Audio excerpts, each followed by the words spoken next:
A powerful storm struck West Africa, causing extreme flooding that has submerged homes and farmland across large parts of Burkina Faso. Entire neighborhoods have been inundated by fast-rising waters, forcing many residents to flee and abandon their belongings under emergency conditions. Local officials report dozens of deaths already, with many bodies recovered and more feared missing as the flooding continues spreading.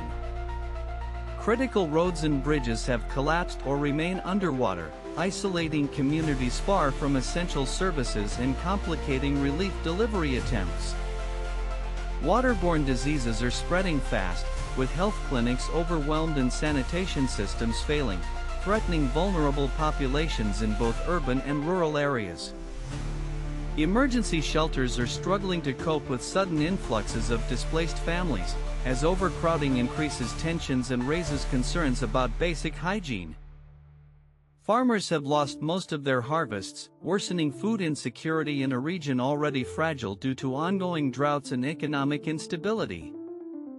Burkina Faso's government has declared a state of emergency in several provinces, mobilizing military and civilian resources for rescue and aid.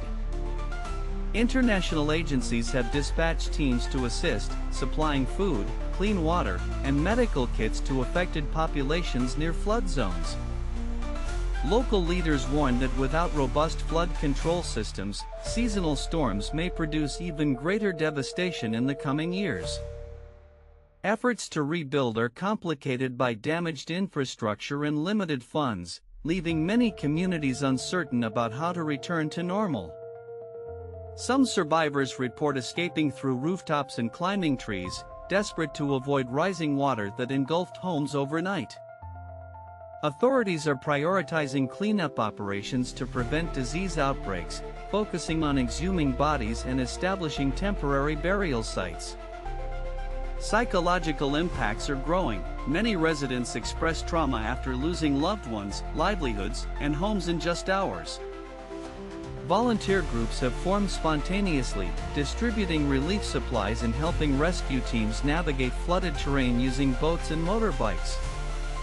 Climate experts say extreme rains are becoming more common in the Sahel due to climate change, increasing flood risk worldwide.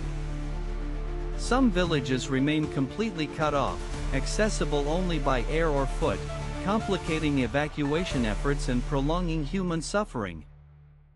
Health officials raise alarm over potential malaria, cholera, and other infectious diseases as standing water becomes breeding grounds for pathogens.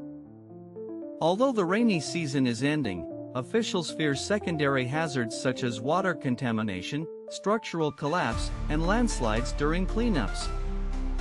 Efforts are underway to plan for future disasters, including building resilient infrastructure, early warning systems, and community-based response training.